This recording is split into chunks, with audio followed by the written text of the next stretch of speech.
Já posso ir? É para começar, eu sempre começo meio ruim. Vamos ver aqui. Fala, juventude! Esse é mais um vídeo do canal Economicamente. Hoje nós vamos falar da greve dos caminhoneiros. Basicamente é o seguinte, pesquisas apontaram que aproximadamente 80% da população apoiou a greve dos caminhoneiros. Por outro lado, quem vai arcar com os prejuízos será a própria população. Não parece um contrassenso? Confira com a gente, vamos lá!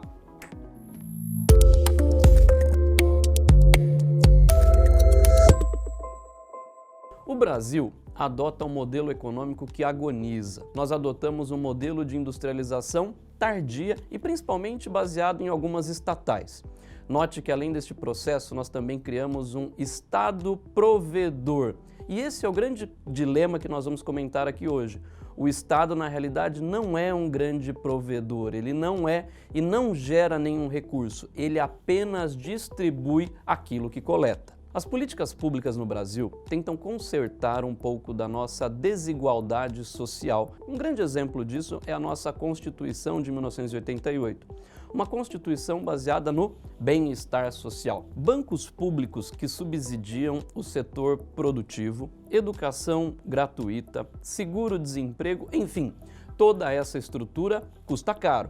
Por outro lado, de onde vem o dinheiro do governo? Na realidade, o que nós vamos comentar aqui hoje e mostrar um pouquinho é que este modelo econômico se esgotou. E a greve dos caminhoneiros apenas nos mostrou um pouco de como esse modelo econômico se exauriu. Você está vendo uma equação que está aparecendo para você, que na realidade é a equação de restrição orçamentária do governo.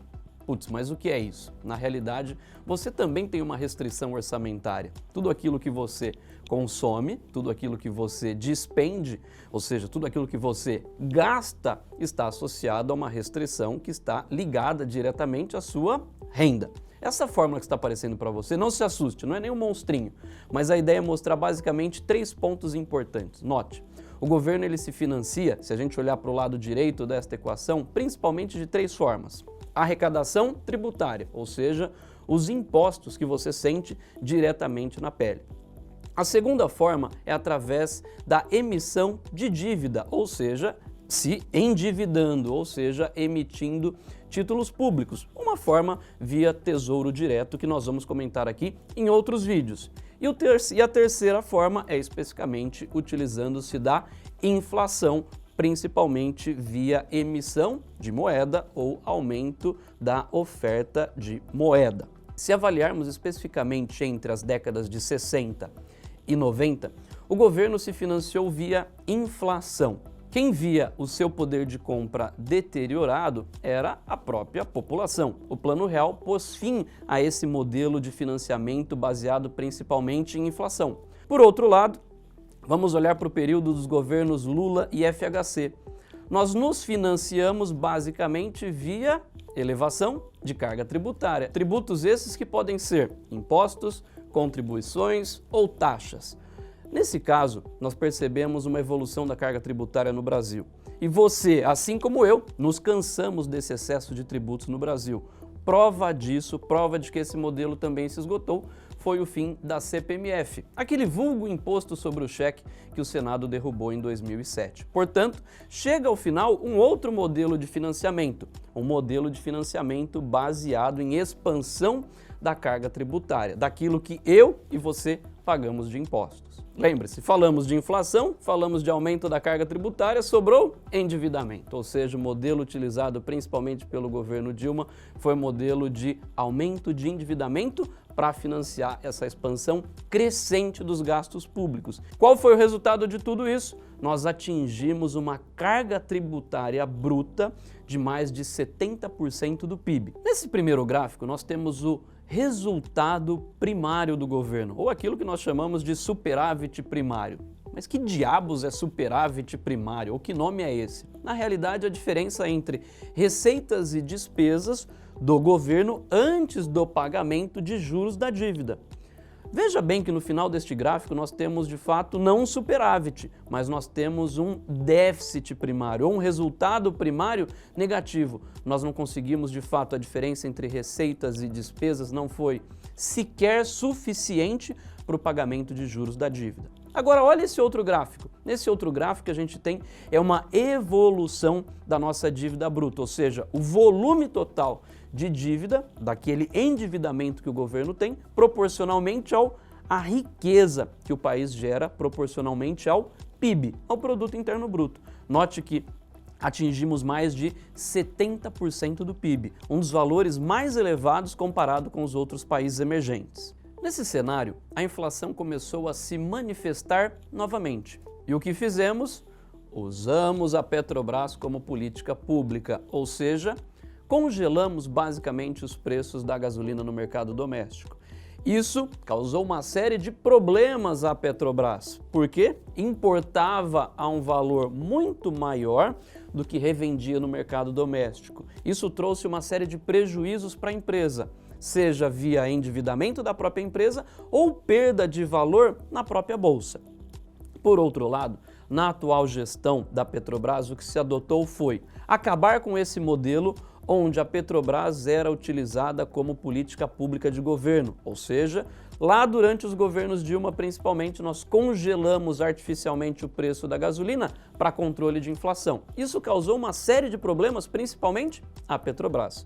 O atual governo, com o objetivo de estancar a sangria na Petrobras, adotou um modelo de reajuste baseado em dois fatores principalmente, baseado no preço do petróleo no mercado internacional e baseado na taxa de câmbio.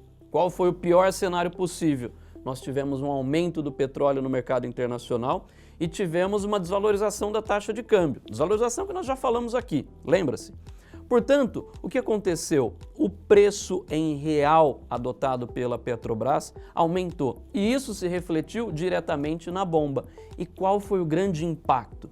Os reajustes adotados pela Petrobras passaram a ser diários. Perceba, importante questão que eu quero trazer. A velocidade dos reajustes foi muito maior do que a velocidade de reajuste no próprio contrato que os caminhoneiros tinham de entrega das suas mercadorias ou os contratos de frete. Imagine um caminhoneiro que está saindo do Rio Grande do Sul e vai para a região Nordeste.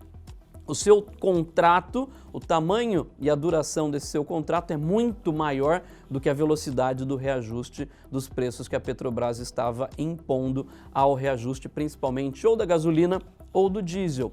O que aconteceu? Os ganhos dos caminhoneiros minguaram. O que nós fizemos? Recorremos ao Estado. Mas como eu disse, o Estado ele não é um Estado provedor, ele apenas distribui aquilo que ele coleta, aquilo que ele arrecada. E qual foi a saída adotada pelo Estado para a greve dos caminhoneiros? O governo abriu mão dos impostos sobre o combustível, principalmente sobre o diesel, e especificamente o PIS e a COFINS. Além desse cenário de abrir mão dos impostos ligados a PIS e COFINS, o governo também vai subsidiar a diferença entre o preço no mercado internacional e o preço no mercado doméstico. Como subsidiar e pagar essa conta, ainda mais com um déficit de mais de 158 bilhões, sem contar os juros da dívida, projetados para esse ano? Após décadas de elevação dos gastos públicos, a realidade finalmente bate à porta. Portanto, aquele que for eleito no próximo semestre terá um grande desafio. O desafio é colocar as contas públicas em ordem, ou seja, aprovar principalmente a reforma da Previdência que se faz extremamente necessária e cortar gastos supérfluos do governo. Portanto, o que nós falamos aqui ao longo deste vídeo foi: o governo ele se financia de três formas: endividamento, arrecadação tributária ou via inflação. Esses três modelos... Tudo bom? Que bom, hein? Ô, jovem, você está atrapalhando a minha gravação aqui. Do que? Do Economicamente? É, tava no meio do vídeo. E aí, juventude? E para fechar, parece que nós estamos repetindo os mesmos erros do passado. E a economia brasileira vive os mesmos ciclos e os mesmos erros que vivemos. Portanto, toca a música do Belchior aí. Parece que ainda vivemos como os nossos pais. Como os nossos pais. Juventude, se você não se inscreveu, se inscreva no nosso canal, dê seu like e principalmente envie comentários e sugestões. Esse canal ele é feito principalmente para você e é extremamente importante ouvir seu comentário. E acesse as nossas redes sociais que estão aparecendo aqui.